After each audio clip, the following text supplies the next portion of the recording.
So, let me start with Devin, then I'll open it up to all of you. Making progress, and when I say that, I wish I could sometimes give you this just great bit of information. But progress this morning is sitting up in a chair. Progress is taking a walk. Progress, I guess he played Stan 2 games at Uno and beat him, which was coming from Dad. So I think that's progress. Last night, watched him and sat there and helped hold him up to watch him eat his dinner, which was not easy. And reality is setting in, obviously, that this is a long road with his injury. And again, the people just been so great, but it's starting to really, folks, and this is going to be a long process. And our players are seeing that. Certainly, we're seeing it, but that fails in comparison to what the family sees. So hopefully, he will continue to make progress. We get updates beginning of the day, the end of every day, and then certainly we see him throughout the day. And that's the update that I have with him. So there's no long-term update there. There's no what it'll be like tomorrow. It's really what I said the other day. You know, the little steps are the milestones. And I've been involved in some head injuries, you know, with players before. Nothing to this extent, but you really do learn that those little steps, you can't get frustrated and you can't have high expectations. And the life lesson is you take nothing for granted. But the bottom line is that he is making progress, so we're going to hope that continues. So go right ahead. Tom, how do you impress upon scholarship athletes that they have to act in a way that goes above and beyond the general student population? You keep at it. You know, there's a quote one of our coaches found. I wish that I'd seen this at some other point. But he said the greatest problem with communication is the illusion that it has been accomplished, and that's by George Bernard Shaw. Maybe you've seen that. I'd never seen that. And to me, all you can keep doing is keep doing that. You have to keep putting it out there. You have to keep addressing it. And you're always going to play hindsight when anything happens. You know, at halftime you play hindsight's 20/20, and after the game, and the first thing you do when you jump into the films is you don't look at all the things that you did well, look at what you didn't do well. I mean, that's the way it is with communication in every area, and it is with strategies and things of that nature. But can never stop. And I've never been a part of it as an assistant coach I've been involved in college basketball now 28 years and 16 years now as a head coach, started my 16th season as a head coach. Never been in a situation where I felt like we weren't trying to communicate enough. But there's very few times at the end of the year where you look and say every bit of communication was adhered to. It isn't. But you just keep working at it to the very best that you can. And it is extremely hard, no matter where it is in college athletics, and I'm sure it's the same with high school. I have a high schooler. I'm sure it's the same thing with junior high. Is when you are held to a different standard. All right, you do have to. It's a 24/7 standard. You have to really work towards it. And we have 24/7 responsibility, 24/7 accountability. That comes with it. But the young people, they don't have that back. And there's so many other people that they make their own choices now. I mean, I'm not saying this is this person's fault or that person's fault. I've never, going back to an assistant coach with Ralph Willard and Tom Izzo, we never let somebody put the blame on somebody else. I mean, the players, the people make the choices. So, but not everybody has the same standards, and they don't have the same responsibilities, and they certainly don't have the same notoriety. But you deal with it, you constantly communicate it, and the most important thing is not just mine. Okay, it's having a group of people, a staff of people that are doing that. And then you try to get the parents and the significant others in their life, whether it's grandma, grandpa, aunt, uncle, whoever it is, to continue to be in the same message. And that's the key, because ultimately that's what it all comes down to. It really does come down to, they don't get this. You know, when they look out, they don't see me. They don't see the program a lot of times. Sometimes they don't even see each other. Okay, when I see them, all right, and this is just the way that it is, when you go through the recruiting process, whether you've known them a short time or whether you've known them an awful long time, when you look back at them, okay, you see them, you see their families, and I certainly don't want to see families like I had to see the other night, in the sense of me being in there first before they were, and then preparing them to see their son in that situation. So I've always believed that, and more than ever, that's the image that I have about communication and what you're trying to get across to people. That when you look back at them, you're not quite sure what they see, but you better see their families when you're looking back at them. And that's the most important aspect. And we can always, there's not one day, there's not one time period of a game or a practice or a session, or certainly when you have discipline or punishment, or when you have issues, or when somebody makes a mistake, you know, even going back to what we had this summer, and when they make a mistake, you always are always, all right, that's where the parental part of it constantly comes in. You are always going to wonder about what you could have done better. And that's where the beat up is, because you constantly beat yourself up over that. But at the same time, you got to keep communicating, and you got to keep going with it, and you've got to keep, you can't stop, and you've got to continue to have those people around you that can help you enlist that message best way possible. Pete? Tom, I know you don't always like to get specifics in terms of discipline, but is this a situation now where almost zero tolerance needs to happen? You know, I'm not sure that what I really understand what zero tolerance is. And you're a parent, right? Yes, oh yeah. I'm a parent too. I don't really know what that means. I know this, okay? I know if I could go back and do something over on Friday night, okay? After a very good practice and 20 to 30 minutes talking about what we weren't gonna do, all right? And you know what I wish I'd have done? I wish I'd have scheduled practice later that night. The rules say you get to, I'm not joking. No, I believe it. Okay? The rules say you get to practice till midnight. That's it. Then you can't go again till the next morning at 5. All right? If I could go back and do it over, we'd have practiced till 11:30 midnight, showered up, got them something to eat, took them back to my house, figured out how we were going to do it, got up the next morning, okay? Came back in here shortly after 5 when it's legal again and practiced again if I knew that that situation was going to happen that night. And you know what I learned from this too? If coming to Indiana and really looking forward to Halloween or Little 500 weekend or some other holiday or some other get-together that comes in on a college campus, if I could look at it and say, you know what, they want to come for that, all right, then they're not coming to Indiana. Now, do I think anybody just comes for that? No, I don't. But do I think it's a part of it? Yes. And if I could go back and do that over, I absolutely would. And I absolutely would. Now, steps taken right now? Absolutely.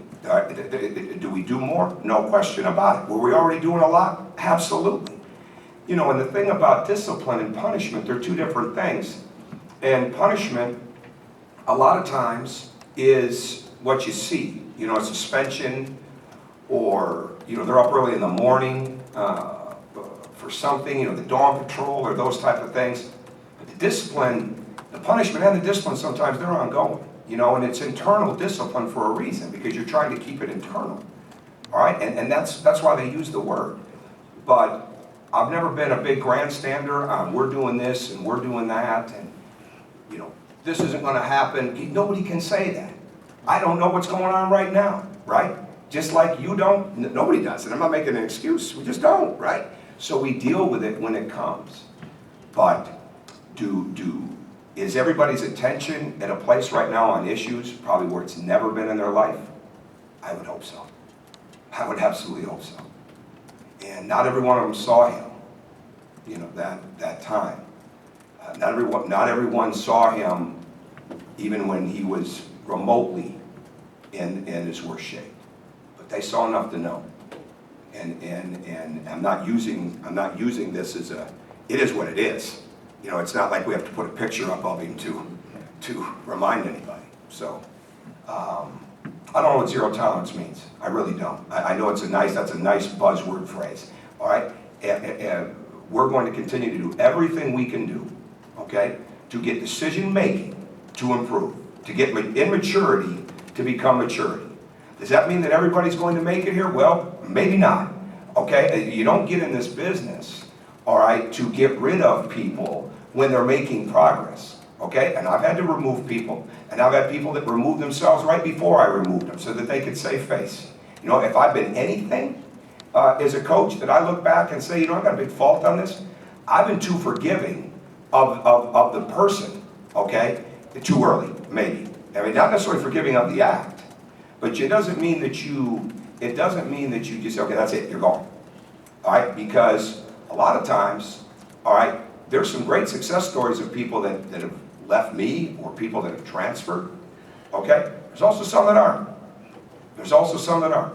And when you've coached 28 years and been a head coach for 16 years, you're gonna have a lot of everything. It is what it is. So, that's a long answer, and I don't want to give long answers. I really didn't want to come in here and do that. But that's a long answer to a question that I don't really have a great clarity. And I know everybody can have one, okay? But the bottom line is we've got to help people grow and get better. Zach? Coach, Yep. what, oh, sorry. Zach Osterman. I'm sorry, what's your name? Sorry, which one? You. Me, okay, sorry. I guess following up on that somewhat, and I apologize, I don't know how to ask this more delicately, but do you feel, I guess, a greater level of impact in the way that guys are, because of the nature of this incident this weekend, do you feel like guys are taking it more seriously, I guess? You talked about that, I think, a little bit. I would certainly No, hope so. Yeah, absolutely. I don't mean that bad. I mean, I would certainly hope so. And you'd also like to think that it would never gotten to that situation. But I can't give zero tolerance. Are there some things that right now, you know what? The next stories that might be getting done will be about, boy, he's a dictator, and he's no fun to play with, and there'll be unnamed sources that say, you know, he's this, he doesn't let us do that.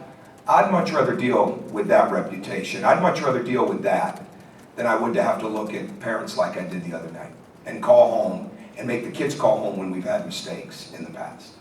And I'd much rather deal with that. So, do I think they got their attention? Yeah, you know what? We're not going to take it for granted. It's the best answer I can give you, Zach. We're not going to take it for granted. And it's not like we have to make a bunch of wholesale changes. We were already doing a lot of things. There's a staff of people that you surround yourself with. There's a support staff. There's life skills. There's counselors. You know, we have the medical people. And, you know, when you're in Indiana, you've got the opportunity to have some of the best. You know what? And that still doesn't make it go right. You just have to keep with the message. It's consistent, and as many times and as many different ways as you possibly can. It's like a drill. You know, you want to get better at transition defense. If you do the same drill every day, they become accustomed to the drill. Okay? 5, 6, 7 different ways we can work on transition defense. Maybe we get better at it, and it doesn't become so regimented. It's the same thing in discipline and communication. We just keep finding different ways to do it. You know, I mean, we had a mistake in the winter. Chris Herron, who to a man that's ever heard, okay, and to a man, whether it's Victor Oladipo at the NBA Rookie Symposium and Cody Zeller, whether it's NFL players, whether it's the people that know, not a more powerful speaker out there right now. And 2 nights later, Hunter Perea made a huge mistake. He was in that meeting. You know, so that's where I go. You're trying to get the message across. You say, well, why don't you do this? Why don't you do that? We are. All right? Hunter sat a couple games. I'm not sure the discipline somewhere in mid-July is when we started to back it off. And the punishment and the discipline, I just didn't call a news conference to cover it all the time. And we didn't put it on message boards. We just do it. And it's the way that it is. Jeff Radcom. I don't know if you had a chance to see some of the comments that like Jordan Bowles made and Cody Zeller and those guys about what it means to play at Indiana. I think Jordan referenced, you know, wearing Indiana on your chest. They clearly inferred these guys don't get that yet.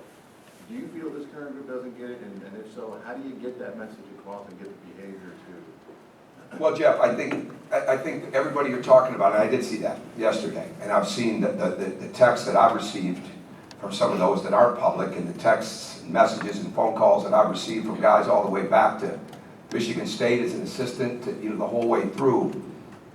Everybody has a story, okay? And everybody goes through different stages to get mature with pitch grade. Everybody goes through different stages to get to that place.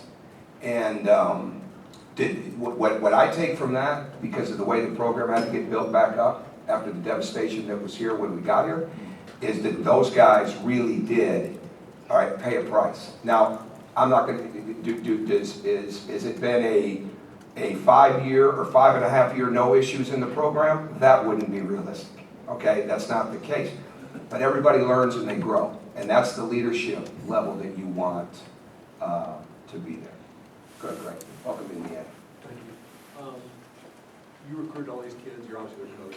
How much responsibility is on you? How much do you feel for just the spate of events? You know, I feel a tremendous amount. I would say this with you, okay, because I've been a fan for a long time, and that hasn't changed, not going to change. And the many reasons that you have been successful in my mind and why you're here is because you have a passion and you have an opinion. And it's very strong, and I mean that. I mean that sincerely. It's not anything to do with anything. My passion level for what my responsibilities are as high as they can possibly be. And when it doesn't go right, and when the responsibility that falls on my shoulders, and again, am I disappointed that the fans and the faithful and the community and the students and whether somebody's been coming here for 50 years or getting ready to see their first game tomorrow night, am I disappointed for that? There's absolutely no question about it. Am I extremely disappointed for my family, for my coaches, for their families? No question about it. But when you do this, and you feel a responsibility to the kids, you feel a responsibility to the parents. And it's not all traditional parents, it's not all, it's not all 2 parents at home, 3 kids, 3-car garage, that's not life, okay? But you feel a responsibility to them no matter who it is. And that's what gets me the most, because nobody starts coaching. I started coaching at Alma College. I made $700 in 3 years. I got paid $7,200 to be a GA at Michigan State. I made $33,000 with Ralph Willard at Western Kentucky. Okay? And those were like unbelievable, to get those times in life, to get that. You don't do this. The money those are byproducts of things. You do this because you love working with players, because you love to get them better, because you want to see them grow. And as hard as things are, when things come, people really don't surprise you. People that have a negative opinion, that doesn't really surprise you. People that are positive with you, that doesn't surprise you either. But when you hear back from the people that you go through these things with, and you know the whole story, right? You know going all the way back to a Michigan State or to Marquette and all those different places, what we all went through.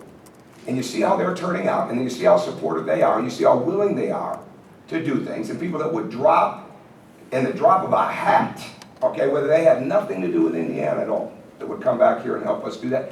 Well, along the way, okay, you had a good responsibility to them too, and not everything turns out great, but you keep working toward it. So in answer to your question, do I feel a responsibility? More than you, Greg, more than you can possibly imagine.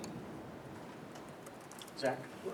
What message are you personally feeling like you're getting from the Hoosier Nation, and what is your message back to them? Well, I'll be honest with you. I read articles late last night. I'm not into it like you would think. I tried to follow a couple elections yesterday off Politico. I know what's going on and what's coming up news-wise. I've not really read much, but I did read some things last night. The messages that come in, the phone messages, the text, those things are phenomenal, and they've been coming for some time. That's not the focus. And it's like I said, whatever the message is, we got a lot of good things going here. So if you want a message, you know what the message is? All right, we got a 3.1 team GPA. All right, we have had guys like Derek Elston, Jordan Hulls, Austin Emerton graduated in 3 years, Matt Roth. We had guys walk out here with their masters in 4 years. Okay, we've had an APR of 1,000 for 4 years, which no one else in this league has done. We won a Big Ten championship a little over a year and a half ago, whatever it was. We went back-to-back Sweet 16s. That hadn't been done in this program in 20 years, either one of them. 20 years. Okay, for a storied traditional program, one of the greatest traditions of all time. All right, we're not only turning out NBA people and people that are playing professional, but we're turning out people that are doing some other really good things in their lives. All right, there's a lot of really, really, really good things going on. Because if there wasn't, first and foremost, I would have never been to this point, right? But if there wasn't, we wouldn't have good people coming in. We wouldn't have players that we're getting a lot of different players, okay? Some from Indiana, some from out of state. Whatever it is, you bring them in and you've got to help make them better. And you know what it is? One of the greatest things that the Hoosier Nation has, and the greatest help, they're here, they're present, they're a part of it. And they're there, you know, when those kids are coming in and they're being recruited and they're at the games and they're buying the tickets. So is there a disappointment level? Absolutely. Do those kids all understand that? There's no way they do. And neither did any of the other ones that are, you know, Jordan Hulls might have, you know, Derek Elston, I mean, some might have, but they learn it. You know, they learn it. Nobody comes in here understanding that. And I didn't come in here understanding that. I had a pretty good idea, but I didn't come in here understanding it to that level. But I do. But as disappointed and as I feel for them, honestly, it's a lot different when I deal with families. The good news for me is a tremendous amount of family support because they know it could happen to them. They know they could have been the Davis family the other night. They know that, all right? And they know that I know that, all right? And we keep working, us forward in that. And you know what? The other thing, and maybe it'll change, but in 16 years as a head coach and being with Tom and Ralph Willard and even Ralph Penn back at Elmer College, no one ever got to the end of the year and said, you know what, you really disappointed us because you didn't do enough to them. You didn't discipline them enough. Okay, they may not have liked it. Okay, they may have thought it was too much. Nobody ever said it wasn't enough, and that's what you got to continue to build on too. Dave.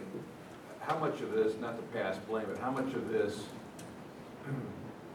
let's talk about leadership within the players themselves, and the fact this is a young team, maybe there isn't the senior leadership that, just because the guys are moving on, that sort of thing, isn't there right now for this program.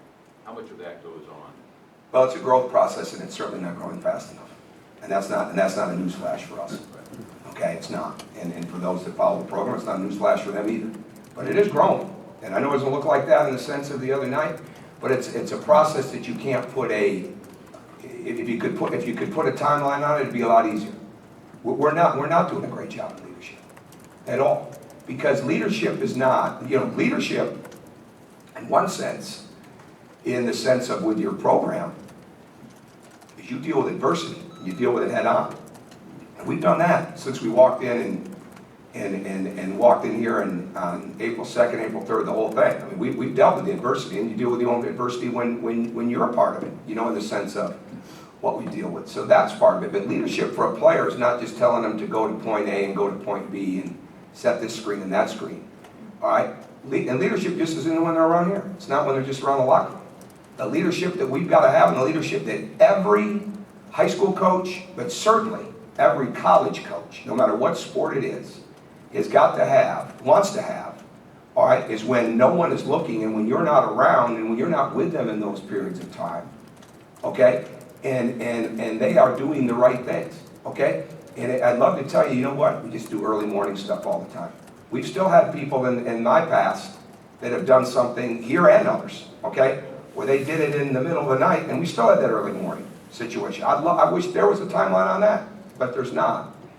But do I sit here and say that our leadership is good? Absolutely not. And it's got to grow and it's got to change, and people have to grow into being leaders. But the leadership is really, you can't just put it on one or two guys. I've learned that. I mean, it's not about captains. It's not about who runs up to center circle to shake the ref's hand and shake the other team's hand.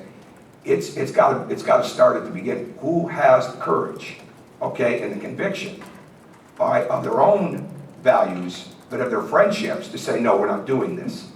No, we're not going in there, all right, because ultimately, to me, and I've said this, and we're getting hurt by it again the other day. I said it back at the end of the year, okay. They think friendships are being buddies, all right, and I don't have a college athlete in my family, all right, that I may, he's 15, but I don't have a college athlete right now, my daughter Megan, okay? But at the end of the day, friendships and being buddies are on two different ends of the spectrum. Because true friendships are like comrades. They do not let you, they're not worried about the popularity of that friendship to get you to not be at the right place. The problem is, all right, in this day and age, and where we're sitting right now, we have too many people that are in the same spot. And that's what we've got to continue to outgrow. And do I feel the responsibility for that? Can't tell you how much. I really can't. And I don't know what it is. You know, I really don't, Dave. I mean, the holidays, or not the holidays, you know, the Halloweens, the little 500s and things like that. It's what's gonna have to be.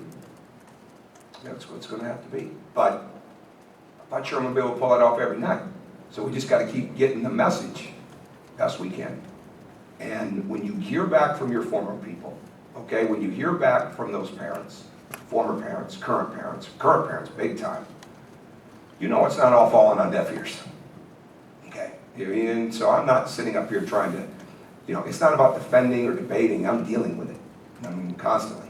And we're on the right, we're not going to, we don't have to look at and say, okay, we gotta make some changes here. Let's make some wholesale changes and not do this. No, we gotta make the changes that we're making even better and even sterner. But it's not, well, you know what? Let's go bring something in and try these 8 new ways to get the point across. No. Change is inevitable. Okay, change is constant. All right, and when you change something, you gotta replace something, right? And so we've gotta continue to do that. But there's never been a halftime that walked in there and said, we gotta do something different.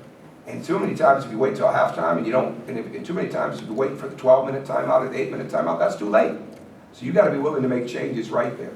And so you're always trying to assess that and do the very best you can with that. And we are. Mike Miller. With the suspensions, you mentioned that you have guidelines and sort of say how long maybe a player should sit. Can you just sort of explain the process you took to reach that? And then, You're gonna have to ask me more specific, because some that I can't really talk about. well, with the suspensions, why start them with the exhibitions as opposed to maybe carrying them through the regular season? Because that's part of the student athlete handbook or the mandates or whatever it is. It's no more than 50% of your, I'm not sure what it's called. What's it called? Competition. Yeah, but it's the preseason or something like that. It's the same for all sports in that situation. And I tacked on another one. So really with this, it's all timing. It's all about the timing of it. If this was 2 weeks from now, it wouldn't be exhibition games, Mike. Okay, if it was 4 weeks from now, it wouldn't be exhibition games. It's the timing of it. Those situations that I suspended for and tacked on to, okay, as most of you have seen, that was from this summer. That was from a situation this summer that we knew we were going to deal with when this time came. The decision to do it now, really would have been today, I guess, you know, rather than Monday night, was certainly triggered by the fact of what happened on Friday. But the decision was made to do it at the beginning of the season and not the beginning of the school year, even though the discipline and punishment for this started at the beginning of the school year. But the other part of it, and I can't cross lines here, okay? And you understand what I'm saying? In the sense of those things, but it's just the timing of it. So it really doesn't have, it's just where it falls in the time of the year. And I think if you look around and you see some other people, and you can do your research on this because we see it all the time. All right, when players are missing games, it's because of the timing of the situation. And we had some mistakes made this summer that were ridiculous, okay? And this is where it's at. And I decided to add more to it because it's just another way of, you know, I'd love to say the exhibition thing, we're still taking, they're still not playing, okay? That's what they really, ultimately, they come here to do. They want that education, and we sell the GPA and the 3-year graduate, and if you're here 4 years, you could potentially be a master's degree holder and all those things, but they're here to play basketball. I mean, but the punishment and the discipline that goes inside of that, that's been going on for some time. And it has. And I'm not going to share that because I never really have. And I really don't want to turn into a coach that does do the grandstanding on, look at us, this is what we do. All right? And because in my history of looking at that and dealing with recruiting, it's usually not quite that way. All right? But we're dealing with it. And that's just the timing. Does that make sense? Sure. Bob? Yeah, just to follow up on that, could you have gone harsher, 5 games, 6 games, 7 games? Did you have that freedom? And did you feel like you didn't want to go in that direction because you took care of discipline on the front end, the things that you can't talk about?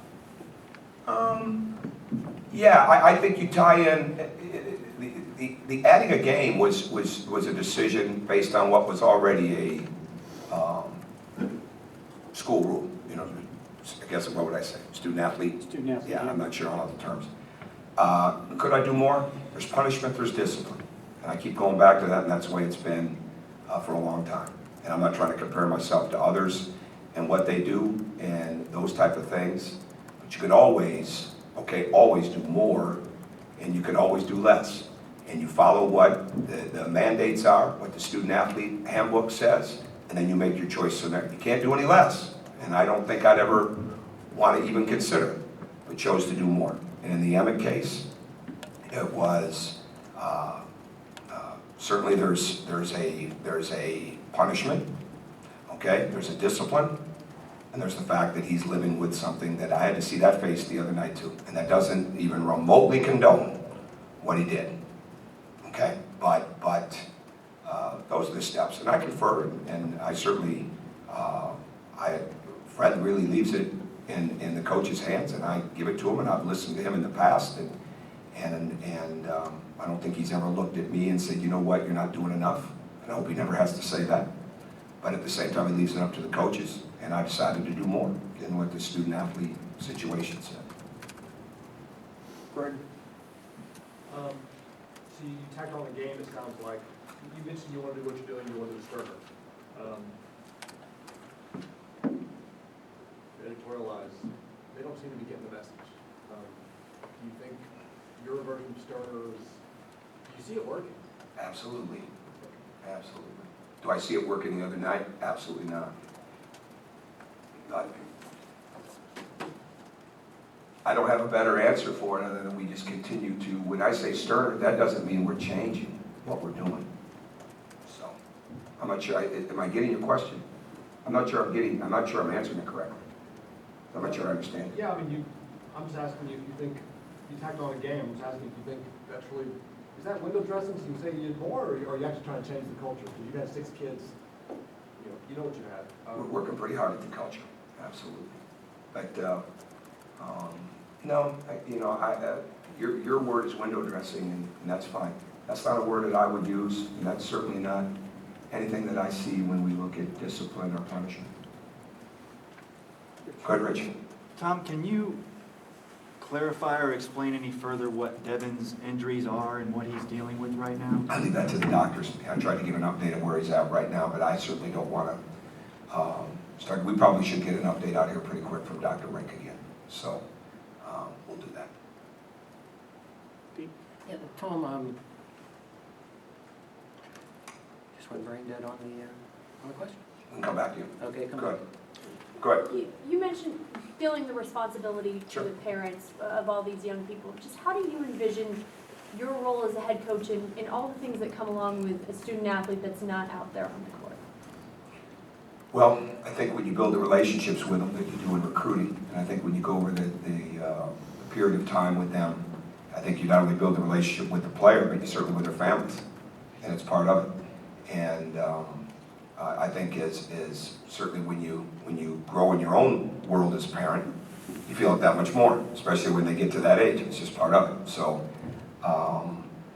you try to give them the good, you try to give them the bad, you try to keep them involved in the situation, you try to get them to talk to them at times, okay?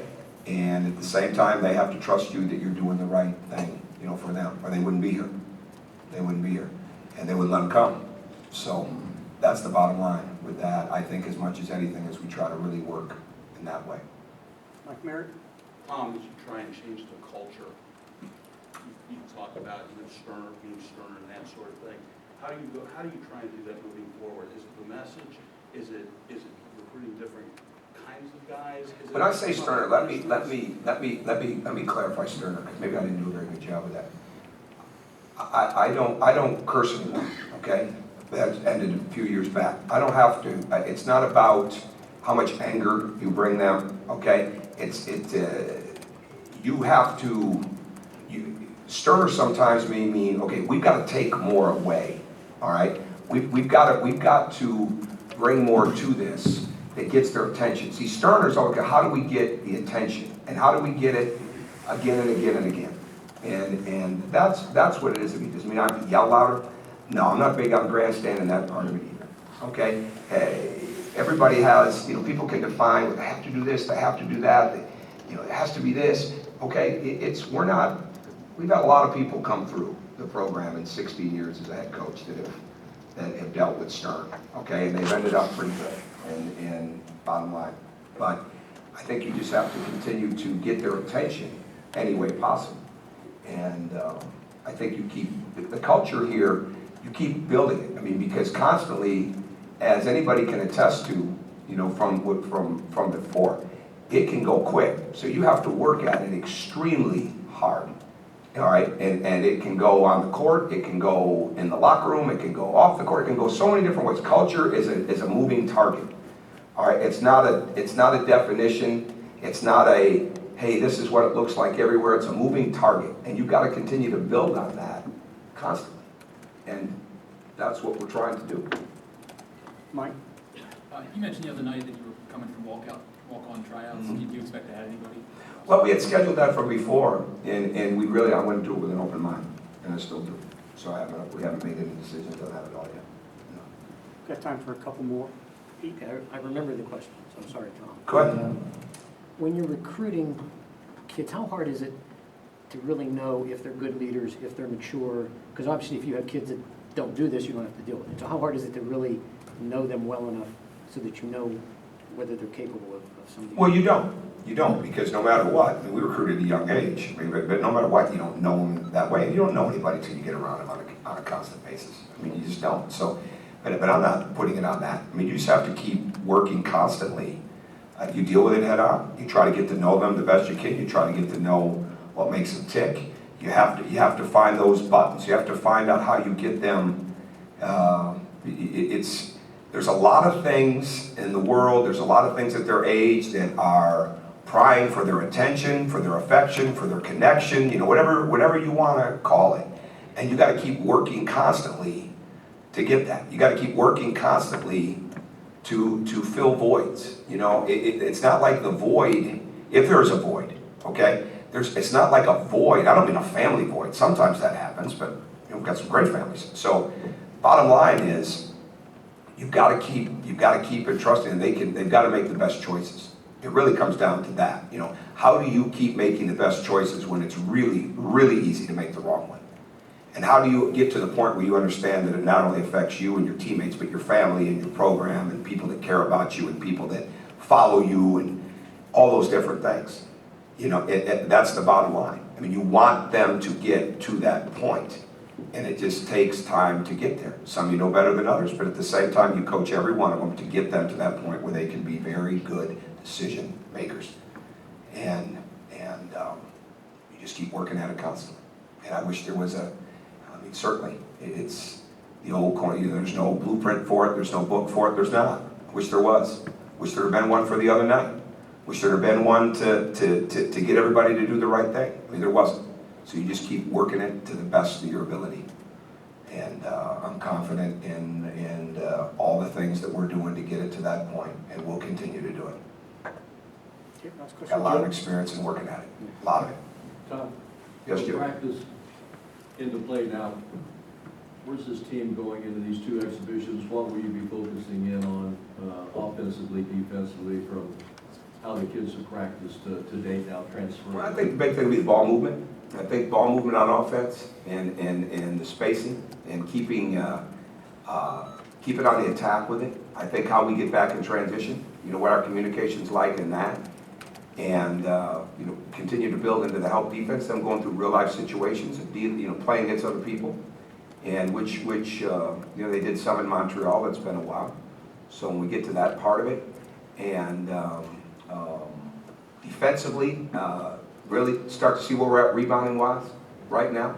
You know, not get caught up, okay, we don't have these guys, and all that. You know, we play a lot of different lineups anyways. Let's just go. Let's just go and play. And start to get that stuff down. I'm glad we've got 2 exhibitions back to back, you know, with this before we get started, because then it starts real quick for us. Jack, you had one more about the Yeah, game? I guess just sort of a two-part question about the game. One, is Colin available? Mhm. Two, He is available. how do you handle, when you've got so many guys that aren't available, how are you gonna handle kind of having such a short bench? Well, we'll just deal with it. I mean, I don't have a magic answer to that too, you know, and we're going to play to get better. We're also going to play to win the game.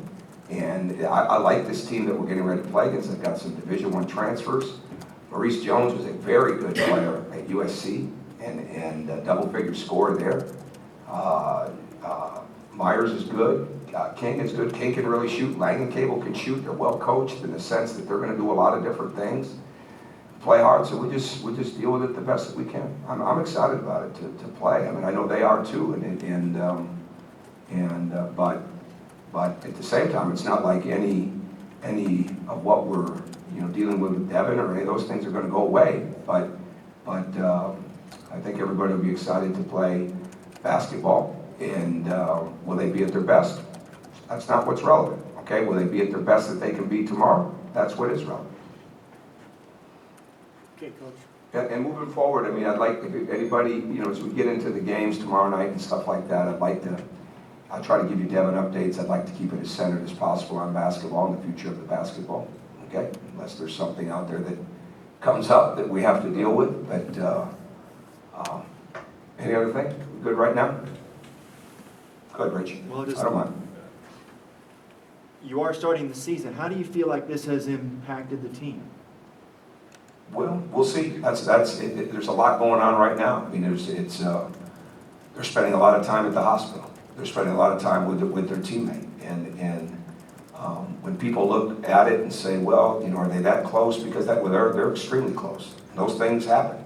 Sometimes they don't pull each other out of the, they make mistakes together, right? But it's, I mean, you can imagine, how real it is to be up there seeing your teammate, and I don't think there's one kid that wouldn't look at it, whether they were around, whether they were close with Devin, whatever it is, they can't put themselves in that same situation.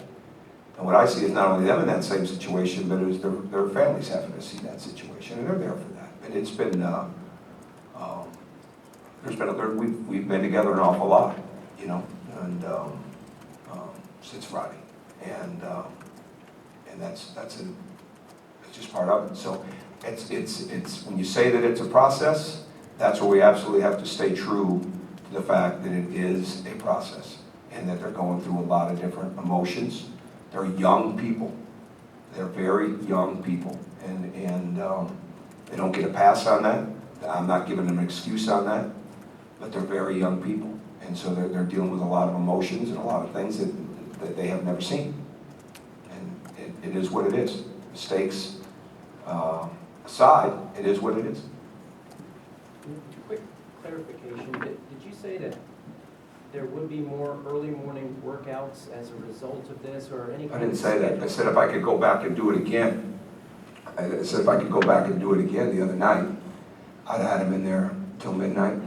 All right, we'd have got some sleep, we'd have come right back in, and then I would have never let him out of my sight.